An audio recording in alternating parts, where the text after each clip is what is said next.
everyone, this is World Exposure. It looks like Rachel Maddow and MSNBC will air a program called the McVeigh Tapes on MSNBC. The program will be aired on April 19th, marking the 15th anniversary of the baby killer Tim McVeigh's 1995 bombing of the Alfred Murrah Federal Building in Oklahoma City.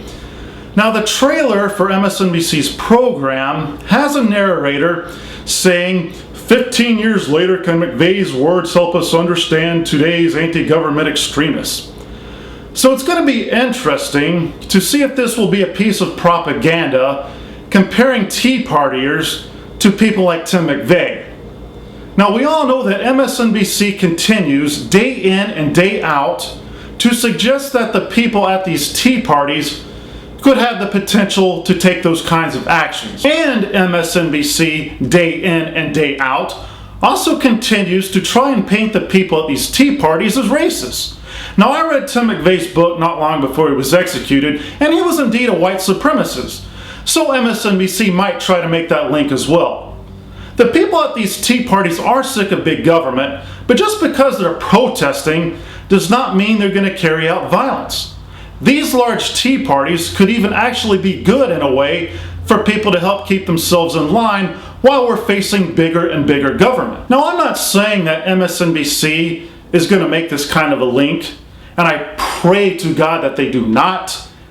However, I would not be surprised to see at least some video of the tea parties as Rachel Maddow talks about Tim McVeigh and his involvement with the militia.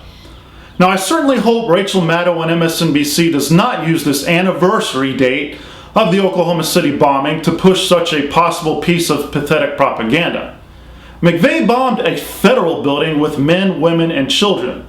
He had a Ryder truck right beside the daycare center to intentionally kill children and retaliation of children being killed in Waco. In the commercial for this program, MSNBC plays the audio of McVeigh saying that women and children are fair game and that he has no shame. Tim McVeigh was a coward and too stupid to maintain any kind of self-control, and he didn't even go after the people he was actually mad at, which were the ones involved with Ruby Ridge and Waco. Now, sure, Tim McVeigh did not like big government and the thought of them taking his guns away from him. But that's not what triggered him to blow up a federal building way out in Oklahoma City.